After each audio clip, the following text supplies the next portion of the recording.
Welcome to another episode of Growing Green Thumbs with Portland Nursery, where new and seasoned gardeners come together to talk about all things plants. This week, Katie and I will be discussing Pacific Northwest native plants with Stephanie Mack from Portland Nursery.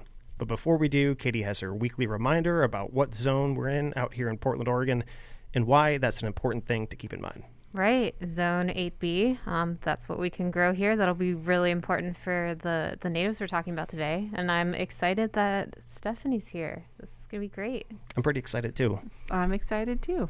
All three of us are excited. This is perfect. Oh, good. It's going to be a great podcast. It always stinks when episode. one person's not excited.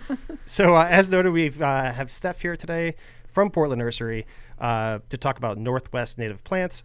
Steph's been with the nursery for almost 30 years and has worn a number of different hats throughout her time there. Currently, she's the yard buyer for both the Stark and Division Street shops, which means, among other things, if you're purchasing a Northwest native plant at the nursery, it's available because she decided to make it a part of the collection. In addition, Steph is a wellspring of plant knowledge. I don't know how many times I've asked Steph a question over the last couple of years, but it's probably safe to say countless. If I have a question about trees or shrubs, native or otherwise, I always trust whatever she has to say. She told me that trees grow best upside down. I would probably believe it. Whoa, but you won't believe me? Yeah, I know. Steph, again, welcome to the show. I'm happy to be here. Right on. All right, you want to just dive into this? Yeah, let's do it. So, Steph, what is your gardening story? Everybody's got one. Like, What brought me to loving plants as much as I do now? Exactly. Well, growing up, my grandparents had huge vegetable gardens, and so that was kind of my first introduction to a kind of a magical realm of growing things. Mm-hmm. Was that here in Oregon? They moved around. Some was in Idaho, Okay. and some in Oregon. Okay. Yeah. Yeah, so my grandparents grew a 10-pound cabbage. What? Yeah. That's Giant. amazing. We have pictures of it. I need to see that after this podcast episode. Are you still eating it? Yeah, we have photos of both of them with it. Yeah, and then growing up, I lived on a couple of acres, forested property between here and the coast. Okay. So, my playground was foresty. Okay. Is that where you first started seeing Northwest native plants? Definitely, yeah. There were tons of trillium on the property when my parents first went to look at it, thinking about buying it, and that kind of made them fall in love with the place. So, yeah. So gardening can always present challenges when you're first starting up, or even when you've been doing it for years. So we always like to ask our guests about some of the challenges they faced early on and how they've been able to kind of move past them. Mm-hmm. Yeah, I think for me, starting out, I just lived in apartments, and so I had very little room. Mm-hmm. I had a porch for quite a while in an apartment complex and just tons of containers. So growing things in pots, is definitely a way to get through that. Right. Yeah. You have more land now? Yeah. Now I'm lucky to own a house with my family here in town. I think everybody has kind of a different gardening style, and mine I've decided is plant collector. So I fall in love with the plant. I take it home. I try to find a place for it. Mm-hmm. And my way of dealing with that, because it's kind of a lot of disparate pieces, right, is to choose a color palette and try to really stick with it. How does that work out over time? Have you been successful? Pretty good. Okay. Yeah, it's pretty good. I move things around a little too. Right on. Do you still do a lot of container planting? Yes, for sure. Okay. That's the only way a gardener can start to fit it in after a while. Just toss it in a container. Exactly. Yeah, you don't have a place for it right away. You put it in a pot. So go ahead, Katie. Oh, yeah. I was just going to ask, so getting back to native plants, for the purpose of this episode, how would you define a Northwest native plant? Native plants have evolved here. I just do that over. Sure. Probably. Yeah, you're all good. Okay. Justin, can we rewind that? Yeah. Just go ahead and start from there. Okay. Native plants have evolved in certain areas along with the wildlife and ecosystem that they support. Okay. Yes. They're better adapted to the area's growing requirements, Mm-hmm. and they're the best thing that you can choose to help support wildlife. Okay, so like our summers and stuff like that, and our wet winters. Yeah. They, if you're choosing something that grows right in our area and around in Portland, then you're choosing something that is happy being wet in the winter and okay with summer drought. Okay. Cool. So I know there's some debate around this, and I'm wondering if you could briefly explain what a cultivar is and if you think it's possible for some of them to qualify as a Pacific Northwest native plant. Sure. Yeah. Nature, in nature, things evolve, and mutations can happen without our help. Seeds are pollinated, and with that, you get genetic variation. And so then you wind up with seedlings that have different characteristics. So in my point of view, those are all viable, or those are still Northwest native plants. Okay. They just might have like slightly redder stems or something, and they've been selected for Right. that. Like, with a vine maple, there's lots of different colors of stems if you get seedlings. Mm-hmm. Some are more green, some are more red. Right. That's a good example. Cool. Yeah, I know we get that question a lot at work over that. Yeah. And then there are nativars, which, I guess some of these could be considered nativars, but then a lot of plants are developed by humans to have different characteristics as well. Those we don't stock in the native plant section because they're created by people. Right. So you wouldn't find them out in the woods growing on their own without human intervention. Exactly. Got it. Cool. So, what we kind of talked about, like, a plant can be adapted to like the wet winters and the dry summers in this exact like area. What are some other benefits to planting Northwest natives in your garden here? Well, people have created some problems with spreading out and paving everything and building. So land restoration is a big thing. Right. And then supporting wildlife, pollinators, butterflies, birds is all really good too. In addition to that, many native plants are just really beautiful, and so have a good place in your yard. Cool. Some people think that just because you're planting a Pacific Northwest native species in their garden here in the Pacific Northwest, that they're going to be always hassle-free, kind of prolific plants, but that's not necessarily always the case, right? Right. Yeah. Some native plants have evolved with specific needs and in specific areas. So, for instance, manzanitas tend to grow really great where they're growing, native manzanitas at least. And they don't love to be dug up. They don't look awesome in pots. They just are, it's difficult to get a nice product out there on the market.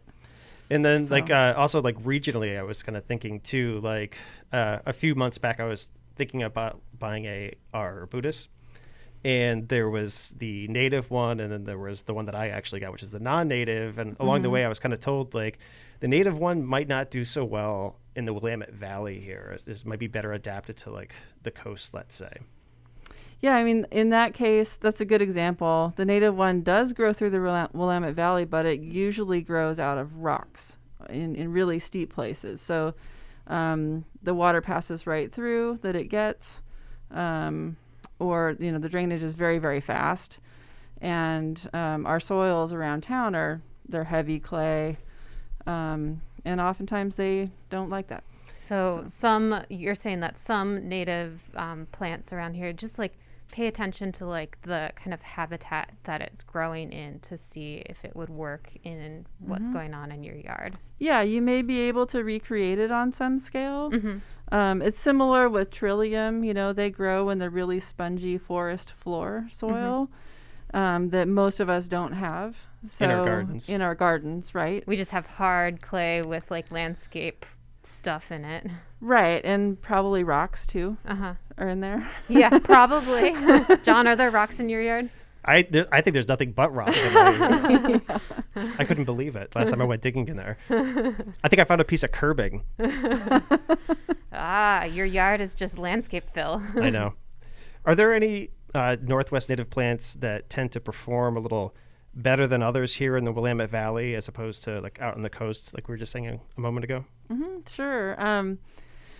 Some of my favorite ones are, vine maples are lovely. They do great here.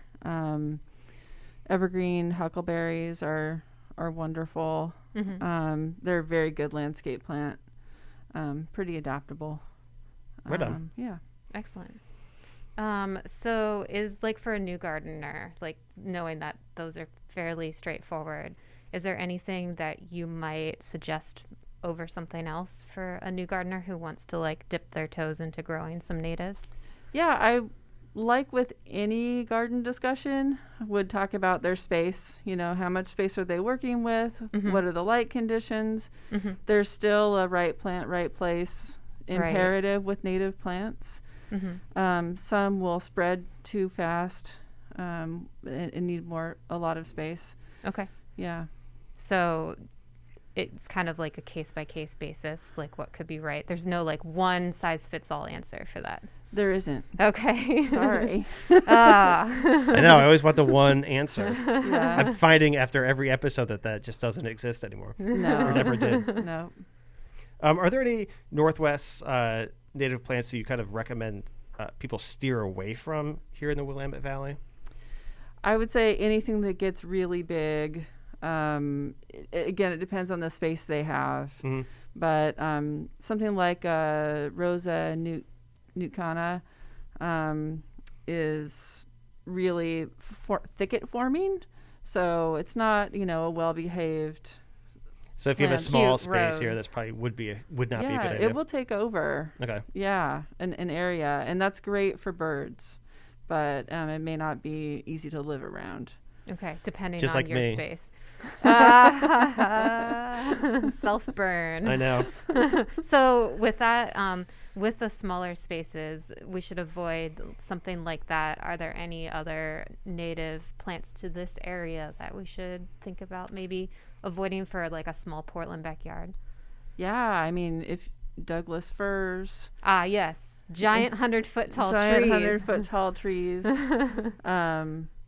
Yeah. Okay.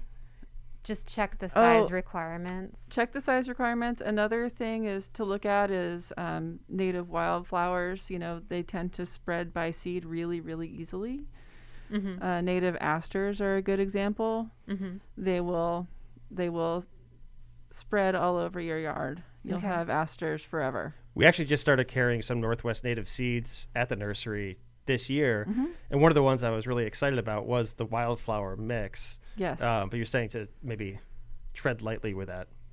Well, there are things you can do. If you find that it's getting away from you, you can mow it before it goes to seed. Okay. And then you won't have the issue. Or just deadhead. Or like I think I've done with some things in my garden. I think it's just, and correct me if I'm wrong, Steph, but just like kind of picking a spot, like maybe a wild corner of your yard and putting it there versus like in a display bed. Tossing them from the roof. Right. Is that how you plant in your garden? You Yeah, I just take a toss leaf them- blower, I put the seeds on the roof, and I just blow it everywhere. Is that not what you're supposed to do? I mean, it would be really interesting. It's like the splatter painting of gardening. Yeah, I don't know if my Yeah. neighbors would care for that.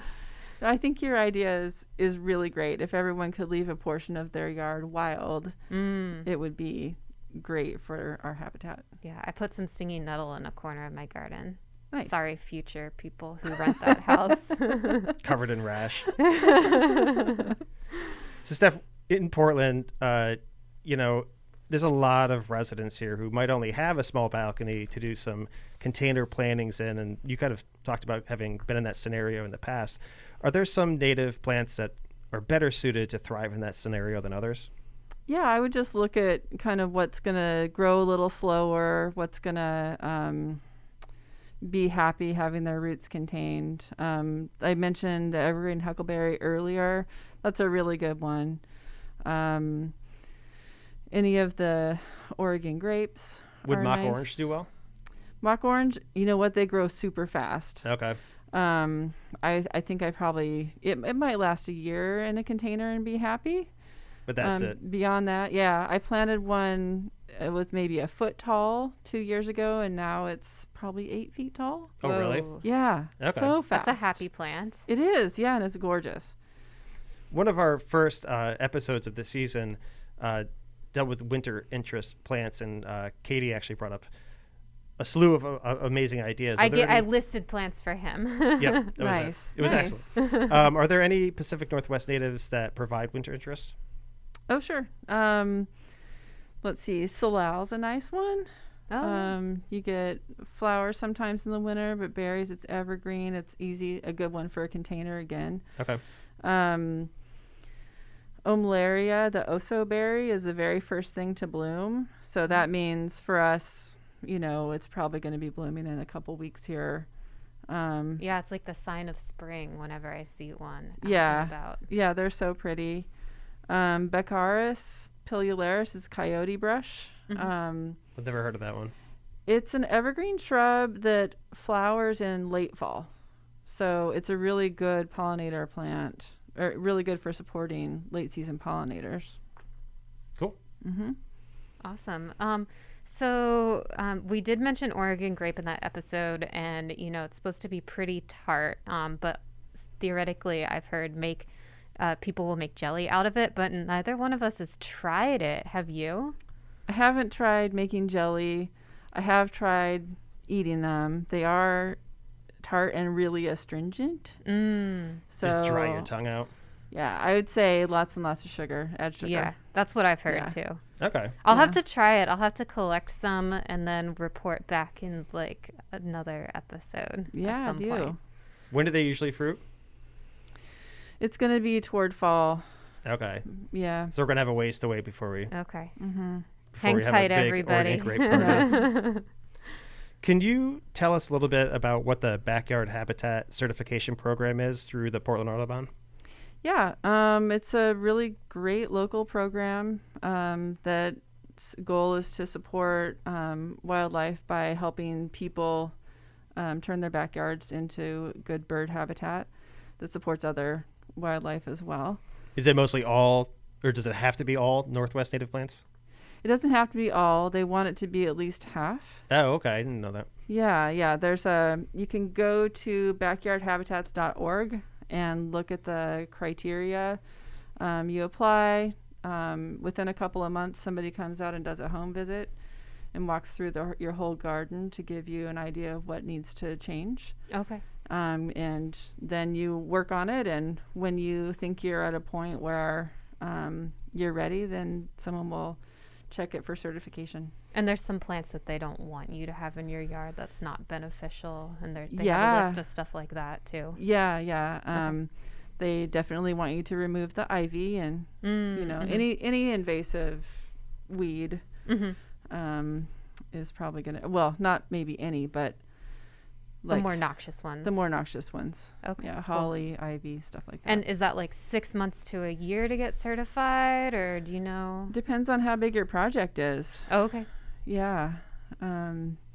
So reach out to them and you can kind of get like a better idea of what the whole process looks like. Right. Is there like a density factor with it? Because I mean, I would imagine you couldn't just plant like one Northwest native plant in your backyard and get certified. Right. Yeah. So there's different levels Okay. of certification. There's gold, silver, and platinum, I believe.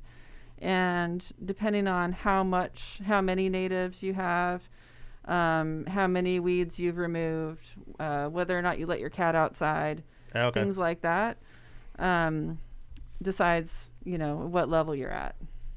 Right on. Yeah. Is there anything else you want to touch base on today in terms of Northwest natives? Not really. Okay. Sweet. So we're doing something a little different here. We we touch base with you beforehand, and we kind of send out some questions your way. This season, though, with guests, we're also kind of giving them some on-the-spot questions that we don't prep for. Awesome. Yeah, so we got a few of those. They're not here. too scary. They're not too scary. Be terrified. You don't know what's going to happen here. All right, I'll start off with the first one here. So gardeners are always growing and learning and making mistakes. If you could go back in time to offer yourself one piece of gardening advice, what would it be? No pressure. We can also come back to it. Yeah, that's a tough one. Yeah, pass. Pass. All right. Come back. Okay, Keep it in the back of your mind because we're so I'll ask the you don't next get off one. that. You don't get off scot-free. Is there anyone, you talked about, like with your grandparents, is there anyone who has influenced you as a gardener more than anyone else? I've had a lot of co-workers. I think that we all influence each other quite a bit. Oh, yeah. That's probably the main influence, because we all kind of love plants. That's why we're there. Nerd out together. Absolutely. Not one specific person, though. No. I'm not gonna believe you. We'll take John it. wants specifics, and it needs to be one. You're the first person we're trying this out with, so we'll see how it goes. You're awesome. welcome. All right, so we're going to go to the next one, but we're still circling back. Okay, so you wake up in the morning, you step outside, and you find yourself in the garden of your dreams. There's coffee in the garden There's of your coffee dreams. in there. Okay, good. Yeah, there's a Mr. Coffee right there. What does that garden look like? Wow. Well, since I collect plants, it's going to have every really cool thing that I can ever think of in it, Okay. and all the room for it. Water There's features? probably, Not for you. no. Okay. Yeah, I mean, they're fine. Bird baths are nice. They're a little too high maintenance for me. Okay. So I guess that's a point. I like things to be in my garden to be able to take care of themselves for the most part. Yeah. Any one plant that could grow if time and temperature or everything was not a constraint, is there one plant in particular you would love to have in there? I probably have a giant oak tree. Okay. Yeah. What is it about a it? nice big climbing tree that could also have a swing on it. It'd be by like a creek, so you Okay. could have a tire swing to, That sounds lovely. play with. Yeah. I want to hang out there. All right. We're giving you a moment or two to consider this in the back of your mind. The one piece of advice, if you go back to your younger self, gardening advice. We'll talk about other stuff after the show. I would just say don't be afraid to try things. I think that's fair. Yeah. That's like the whole point of our show. Yeah. So, Get out there. are you try it sure out. you didn't give her this question ahead of time? Because I that's think like we the know whole the point answer of to our that, show. I think that's excellent advice. Anything else here tonight? I think that's all the questions I have. Okay. All right. Steph, thank you again so much for sitting down with us here today. It was a lot of fun talking to you. We'd also like to thank TalkCast PDX for producing Growing Green Thumbs as well. We'll be back next week to talk with Jess from Iseli Nursery about plant combos. Jess is an awesome and incredibly passionate gardener, so we're very excited to have her on the show with us. Please remember that while Katie and our guests are always here answering all of my plant questions, Portland Nursery is always available to answer all of your plant questions. Visit us today here in Portland, Oregon at 50th and Stark, 90th and Division, and we'll talk to you next week. Thanks, Steph. Thanks, Thank Steph. you. Life is just one long hang